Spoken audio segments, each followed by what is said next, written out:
She was wealthy, admired, envied, respected. Her name carried weight in every corner of the city. Clara Moretti, real estate mogul, heiress to an empire of glass towers and marble mansions. She was powerful. She was feared. She was untouchable. And yet, for all her wealth, Clara was also lonely.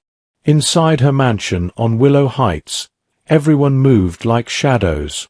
Staff kept their distance. Friends came only for galas. And her nights, though gilded with chandeliers, were often silent. Everyone in her world bowed to her. Everyone except one man.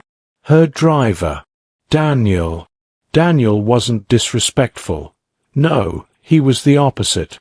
Too respectful, perhaps. Always early, always quiet.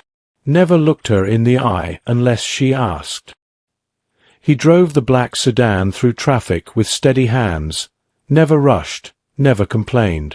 He spoke only when spoken to. To Clara, he was invisible, just another uniform in her long line of employees. But one thing about Daniel bothered her. Every evening, after dropping her at the mansion, he would leave quickly, always with the same worn leather bag. Not just once, not twice, but every single night. Clara noticed, and one evening, curiosity got the better of her. Where did he go? What was in that bag? She had a driver who never asked for a raise, never borrowed money, never slipped up, and yet he vanished every night into the city with documents and food. At first, Clara brushed it off, but the more she saw it, the more it unsettled her. What was Daniel hiding? The evening began like any other. Clara's sedan rolled into the mansion driveway at exactly 5:55 p.m. The golden gates swung open, and the security lights blinked awake. "Thank you, madam," Daniel said softly, as he always did. His deep voice was calm, steady, never rushed. Clara stepped out, her heels clicking against the stone tiles. She didn't answer. She rarely did. But this time, she didn't walk straight inside. Instead, she paused by the tall glass doors of the mansion, her eyes flicking back to the car. There he was again. Daniel, moving quickly, almost nervously. He pulled out that same old leather bag. The straps were frayed, the corners scuffed, yet he held it as though it carried treasure. Clara narrowed her eyes. She thought she saw the edge of papers sticking out. Notebooks? Or was it legal documents? And always, there was food. Loaves of bread, a bottle of water, sometimes fruit. Strange, she murmured to herself. Daniel walked past the gate, his back straight, his pace brisk, his face expressionless. Clara stood there in her designer gown, pearls glowing in the soft light, her hand clutching the doorframe. She didn't know why she cared. She didn't know why she couldn't look away. But she couldn't. Inside, her dining table was set with crystal glasses and imported wine. A meal waited, salmon, salad, and soufflé. Yet Clara's appetite had vanished. She poured herself a drink but barely touched it. Her mind was elsewhere. On Daniel. On that bag. On his mysterious nightly journeys. Why does he leave like that? She thought. Where does he go? For the first time in years, Clara felt restless. Distracted. Even her board meeting notes blurred before her eyes. By the time the clock struck midnight, Clara Moretti, a woman who never followed anyone, had made up her mind. Tomorrow, she would follow him. Not through her security guards. Not with a private investigator. She would follow him herself. Because sometimes, the only way to see the truth is with your own eyes. Friday evening. The sky was painted in streaks of orange and purple. The city roared with horns, vendors shouting, buses rattling over potholes. Clara didn't summon her guards. She didn't call her assistant. Tonight, she would go alone. She slipped into her second car, a dark SUV, tinted windows, plain enough not to attract attention. A silk scarf wrapped loosely around her head. Sunglasses hid her eyes. For once, Clara Moretti wasn't the center of attention. She parked a few meters away from the gate, engine humming low. And she waited. At 5:58 p.m., the mansion doors opened. Daniel emerged, just as he always did. Crisp shirt, steady walk, the worn leather bag slung over his shoulder. Clara leaned forward, her grip tightening on the steering wheel. Her heartbeat quickened, an unfamiliar rhythm for a woman used to controlling every situation. He walked calmly, head slightly bowed, and stepped out of the compound. This is it, she thought. Wherever you're going tonight, I'll know. She waited until he turned the corner before pulling out, trailing at a careful distance. Daniel didn't hail a taxi. He didn't wave down a motorcycle. He walked. Past the glittering boutiques of Willow Heights. Past cafes spilling golden light and laughter onto the sidewalks. Past crowds of young professionals sipping lattes and clinking glasses of imported wine. Clara followed slowly, her SUV blending into the stream of traffic. She noticed something. He didn't glance left or right. He didn't linger. He walked with purpose, as though every step carried him toward something that mattered. After 20 minutes, Daniel stopped. Clara's breath caught. He stood at the edge of a crowded junction, where buses screeched and conductors shouted destinations into the night air. "Oh, Jota! Oh, Jota! Last one, enter now!" One conductor barked, clinging to the doorframe. Daniel climbed aboard a yellow bus with chipped blue paint. The door slammed shut. Clara frowned. Her own cars were worth more than this entire vehicle, yet her driver boarded it without hesitation. She pressed her lips together and followed, her SUV weaving behind the bus through snarled traffic. Her car stood out here, gleaming under the broken streetlights, but she didn't care. The bus rattled through roads Clara hadn't driven in years. Roads her friends would never set foot on. The further they went, the dimmer the lights became. Finally, the bus lurched to a stop. Daniel stepped off. Clara parked a short distance away, lowering her sunglasses. The neighborhood was rough. Narrow alleys, walls stained with time, children playing barefoot in the dirt. Women sold roasted corn by the roadside, fanning smoke with folded cardboard. Motorcycles buzzed past, their headlights dim. Daniel walked steadily, slipping through the crowd as if he belonged. Clara tightened her scarf. Her heart raced. She had never been here before, and yet here she was, chasing her driver into a world far from hers. He turned down a narrow street and stopped at a small compound with a rusted iron gate. Above it hung a faded wooden sign. Haven of Hope. Free classes. Free meals. Free care. Clara's hands froze on the steering wheel. What is this place? Through the cracked window, she leaned forward. Inside, she saw people. Not rich men in suits. Not polished ladies in gowns, but children, dozens of them, and at the front, her driver, Daniel. Her world tilted. This wasn't the man who opened her car door in silence. This wasn't the uniformed shadow she thought she knew. He was someone else, someone she had never really seen. Clara's eyes narrowed against the glass of her window. For a moment, she wondered if she was imagining things. Her driver, her quiet, invisible driver, stood at the front of the crowded room. Not in his crisp uniform, not silent, not withdrawn. Here he was transformed. Daniel's sleeves were rolled up, chalk in hand, his voice carrying warmth and authority. On the blackboard, written in bold white letters, was the evening's lesson. Writing our names. The children sat in rows on battered wooden benches. Some were barefoot, others wore oversized shirts or torn dresses. Notebooks rested on their knees, pencils gripped in tiny hands. "Say it with me." Daniel's voice was firm yet gentle. M-Y-N-A-M-E.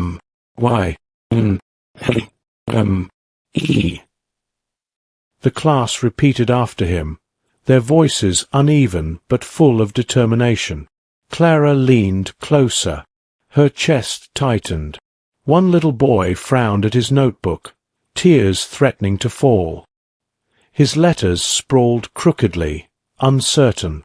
Daniel crouched beside him, his hand steady over the boy's trembling fingers. "James," he said softly, "don't worry. You can do this. Try again. J-A-M-E-S." The boy hesitated, then scratched the letters again. Slowly, carefully. When he finished, Daniel clapped. The entire class clapped with him. James smiled, a wide, toothy grin, his pride glowing brighter than the flickering bulbs above. Clara's throat burned. She had dined with presidents. She had signed contracts worth millions, but never had she seen joy so pure over something so small. The food. When the lesson ended, Daniel reached into the worn leather bag Clara had seen 100 times. Inside were loaves of bread, sachets of water, bananas. One by one, he handed them out. "Here," he said gently. "Eat. Rest. Tomorrow, we'll learn more." The children crowded around him, hugging him, whispering, "Thank you, Uncle Daniel." Clara blinked rapidly, her chest heavy. At her mansion, 3 kitchens overflowed with untouched food, imported cheeses, wines she never uncorked, cakes left uneaten at galas. And here was her driver, feeding strangers with the little he had, without cameras, without applause, without complaint. Clara pressed her palm against her chest. For years, she had thought of herself as generous. She donated at charity auctions. She cut ribbons at fundraisers. But here, through a cracked window in a forgotten neighborhood, she saw what real giving looked like. It wasn't a performance. It wasn't about reputation. It was quiet, steady, sacrificial, and it came not from abundance, but from love. Her eyes filled with tears she didn't expect. She had followed Daniel because she suspected betrayal, because she thought he was hiding something shameful. But what she discovered instead humbled her to her core. For the first time in years, Clara Moretti, the untouchable queen of Willow Heights, wept, not out of pity, but out of admiration. The next morning, the mansion was unusually quiet. The staff moved silently, but Clara's mind was louder than ever. She sat at the long mahogany dining table. Silver cutlery gleamed. Her breakfast tray, tea, toast, and fruits remained untouched. At 7:05 a.m., the kitchen door opened. Daniel stepped in, tray in hand, his eyes lowered as always. "Good morning, madam," he said, setting the porcelain cup gently before her. Clara's fingers tightened around the edge of the table. Her throat was dry. "Sit," she said softly. Daniel froze. "Madam, I said sit." Confused, he pulled back a chair and sat stiffly at the far edge of the table, his posture rigid, as though waiting for judgment. Clara stared at him for a long moment.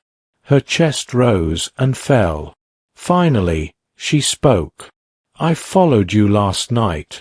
The words landed like stones in still water. Daniel's eyes shot up. Fear flickered across his face. His hand twitched against his knee. "Madam, please," he said quickly, his voice low, urgent. "I wasn't stealing. I swear to you, I've never taken a thing from this house." Clara raised a hand, stopping him. "I know." Daniel blinked. His mouth opened, then closed. "I saw the center," Clara continued, her voice trembling. "I saw you teach those children. I saw you feed them. I saw everything." Silence stretched between them, heavy and thick. Finally, Daniel spoke, his voice softer now. "Then why did you follow me?" Clara's eyes burned. She lowered her gaze. "Because I couldn't understand how someone with so little could give so much." Daniel exhaled slowly, leaning back. His shoulders sagged, as though a weight had slipped free. He spoke carefully, every word carrying years of pain. "I don't do it for recognition. I don't do it for praise. I do it because once I was one of them." Clara lifted her head. "One of them?" He nodded, eyes clouded with memory. "My father never learned to read. He died without signing his own name. My mother scrubbed floors until her hands bled, but she couldn't fill hospital forms when my little sister fell sick. We buried her because help came too late." His voice cracked, just slightly. "So now I teach. I drive by day, but at night I give what I can. Bread, books, my time. Because no child should lose their future for lack of a name." Clara's breath caught. She pressed her napkin against her lips, hiding the tremble. She had suspected betrayal. She had expected excuses. Instead, she found a man carrying scars deeper than she could imagine, and turning those scars into hope. Her eyes glistened. "Why didn't you ever tell me?" she whispered. Daniel gave a sad smile. "Because people like you don't usually see people like me." The words struck her like a blade. She leaned forward, her voice shaking. "And if I told you that I want to help? Not because I pity you, but because I admire you." Daniel looked at her, stunned. For the first time, his eyes truly met hers, not as employer and driver, but as two human beings, equal in dignity. The silence that followed was not empty. It was full, full of truth, full of respect, full of something neither of them could name. The rain had stopped by evening, but Clara's thoughts stormed on. She stood by the tall glass window of her study, staring down at the driveway where Daniel polished the sedan. His movements were calm, steady, as though nothing unusual had passed between them that morning. But for Clara, everything had changed. That night, she didn't attend the gala she had promised her friends. She didn't call her assistant to finalize her weekend retreat. Instead, she sat in her car once more. Not behind the tinted glass of the back seat this time, but behind the wheel, hands trembling slightly as she gripped the steering wheel. When Daniel stepped out at 5:55 p.m., bag slung across his shoulder, he froze. Madam's car idled by the gate. "Get in," Clara said softly. "Madam, No arguments. Tonight, I go with you." Daniel hesitated, confusion clouding his eyes. But he obeyed, sliding into the passenger seat. Old vanish inside, Clara followed. Inside, the scene unfolded as it had the night before. Children bent over notebooks, repeating letters. Daniel at the front, voice warm, encouraging, patient. But tonight, Clara wasn't behind glass. She was standing there, pearls glinting under the weak bulb, watching him transform before her eyes. When the lesson ended and the bread was passed out, Clara felt her throat close. She reached into her purse, pulled out a crisp envelope, and pressed it into Daniel's hands. "This should help," she said softly. "For books, for food, for whatever you need." Daniel looked down at the envelope, then back at her. His jaw tightened. His voice was low. "Madam, thank you, but I can't take it." Clara blinked. "What? Why not?" His eyes met hers, steady, unwavering. "Because this isn't charity. This is my life's work. I started this with my hands, stone by stone, lesson by lesson. If I let money swallow it whole, it stops being mine. And the children, they'll feel it." Clara's chest tightened. "But you can do so much more with help. More classes, more meals, more teachers." Daniel cut in gently. "Yes, but at what cost? I don't want to be someone's project, madam.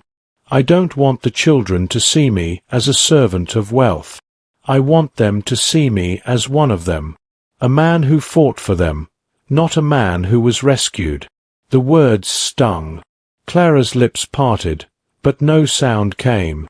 For the first time, she realized her offer, so generous in her mind, felt like control in his.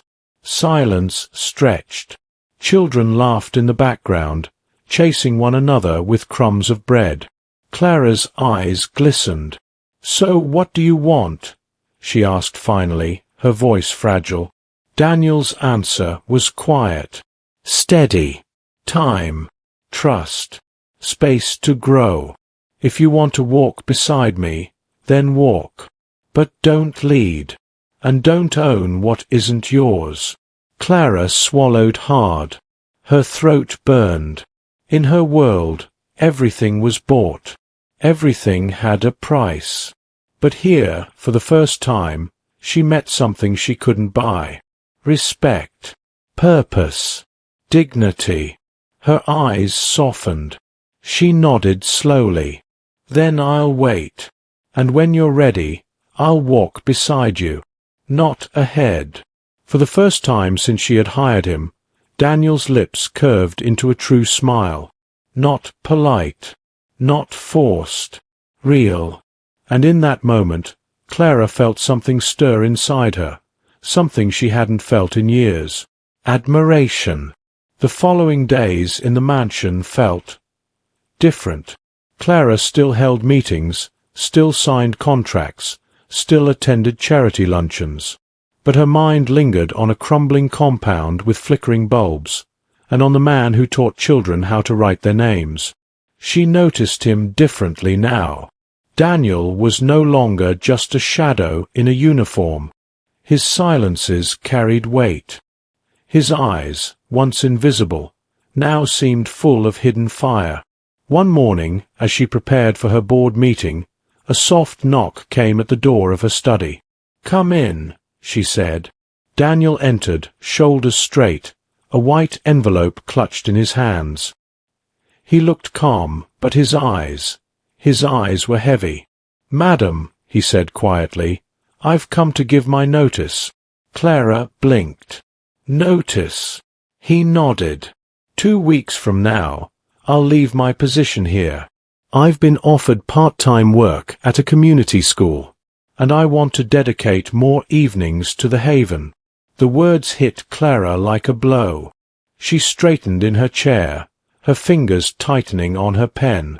"Daniel, is this because of what I offered you?" He shook his head gently. "No, madam. It's because of what you made me believe I could do. For the first time, I've started to dream out loud, and I want to protect that dream." Clara swallowed, her throat tight. He wasn't running away. He wasn't rejecting her. He was stepping into himself. "You don't have to go," she whispered. "I know," he replied softly, "but I must." His voice carried no bitterness, no anger, only conviction. "I will miss you," Clara admitted, the words slipping out before she could stop them. Daniel's eyes softened. "And you." He placed the envelope on her desk, bowed slightly, and left the room. Clara stared at it for a long time, her chest aching in ways she had not known it could. 2 weeks later. The mansion felt emptier without him. Clara's new driver was punctual, efficient, polite, but the silence in the car was not the same. She missed the steady presence. She missed the quiet dignity. She missed Daniel. And though she tried to bury herself in galas and contracts, her heart drifted often to Haven of Hope. One Thursday evening, a letter arrived. Cream-colored envelope, hand-delivered. Inside was a simple card. Haven of Hope. Special fundraiser and literacy night. You are warmly invited. No name at the bottom. But Clara knew. Her fingers trembled as she held the card. For weeks, she had wondered if she would ever see him again. Now he had called her back, not to serve, not to command, but to witness. Clara arrived without her entourage, without her pearls or glittering gowns. Just a simple dress, no chauffeur, no cameras. The compound had changed. The rusted gate was painted blue. Lanterns hung from ropes across the courtyard. Children ran barefoot, laughing with handmade paper flowers. Inside, the benches were filled, mothers with babies on their laps, fathers in dusty shirts, children clutching notebooks with pride. The air buzzed with hope. At the front stood Daniel, not in uniform, not in silence, but as a leader. His eyes found hers across the room, and he smiled, the kind of smile that said, "You came." The program began. A little girl stepped forward and read a poem in English, her very first poem. The room erupted in applause. An elderly man stood up, his voice trembling. "I opened my first bank account last week. I signed my name by myself." The crowd cheered. Clara's eyes filled with tears. Then the host stepped forward. "We would now like to invite the founder of Haven of Hope, our light, our teacher, our guide, Mr. Daniel." The room thundered with applause. Daniel walked to the microphone, his voice steady, his eyes alive. "I used to think men like me only served the powerful," he said.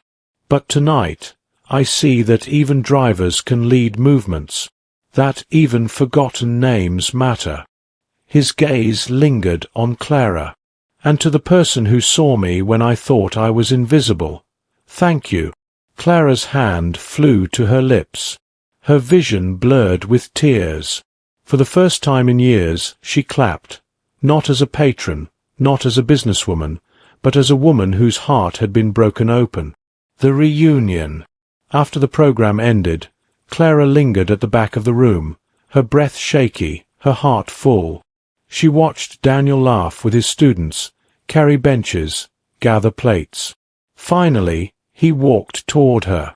"You didn't have to come," he said softly. "I had to," she whispered. "You invited me." For a long moment, they simply looked at each other. "Was it you?" Daniel asked finally, his voice low. Clara hesitated, then nodded. "The donations, the books, the anonymous gifts. Yes, it was me." Daniel's eyes softened. He didn't scold her. He didn't thank her with false words. He simply nodded, as though he had always known. "You didn't buy this place," he said gently, "but you helped me see it could grow. And you," Clara's voice cracked, "you helped me see what true wealth looks like." Silence hung between them, thick with respect. Then Daniel reached into his pocket and pulled out a certificate, rolled and sealed. He handed it to her. Clara unrolled it slowly. Her breath caught. Haven of hope. Partnership agreement. Board member, Clara Moretti. She looked up, eyes wide. Daniel's voice was steady. I want to expand this across the city, but I want to do it the right way, with your resources, but with my vision. With you beside me, not ahead of me. Clara's lips trembled. She nodded slowly. Yes. As partners. Tears spilled down her cheeks. She wasn't crying out of guilt now. She was crying out of something far more powerful. Admiration. Respect. Hope. And maybe, though neither of them said it yet, the beginning of love. Weeks later, the new signboard was unveiled. Bright, bold, painted by the very children who once struggled to hold a pencil. It read, Haven of Hope Literacy Center, where every name matters. And beneath, in smaller letters, co-founded by Daniel Okoye and Clara Moretti. Changing lives, one voice at a time. Clara stood at the gate, no longer the untouchable woman behind tinted glass. She was smiling, humbled, her heart no longer guarded. Beside her stood Daniel, no longer just a driver, no longer invisible. He was a leader, a teacher, a man who had turned his scars into a vision. As lanterns flickered overhead and children ran with laughter, Clara whispered, I used to think wealth was measured in towers and mansions. Daniel glanced at her, eyes calm. And now? She looked at the children, at the mothers with notebooks in their laps, at the fathers practicing signatures with pride. Her voice was steady. Now I see that true wealth is measured in lives changed. Daniel's lips curved into a quiet smile. The crowd clapped as the ribbon was cut. But for Clara, the sound wasn't just applause. It was a heartbeat, a reminder that for once, she hadn't built something out of power. She had built it out of love. The woman who followed her driver to uncover a secret had instead uncovered herself. And in the end, what she found didn't just leave her in tears. It left her reborn. Sometimes the greatest discoveries don't come from boardrooms, contracts, or fortunes. Sometimes they come when we finally see the people right in front of us, not with our eyes, but with our hearts. Clara thought she had everything. Daniel thought he was invisible. But together, they built something greater than either could alone. If this story touched you, let us know in the comments, and tell us where in the world you're watching from. Don't forget to subscribe to Folktales Window for more emotional, dramatic, and unforgettable stories. Until next time, stay kind, stay strong, and never forget, the smallest act of love can change a life forever.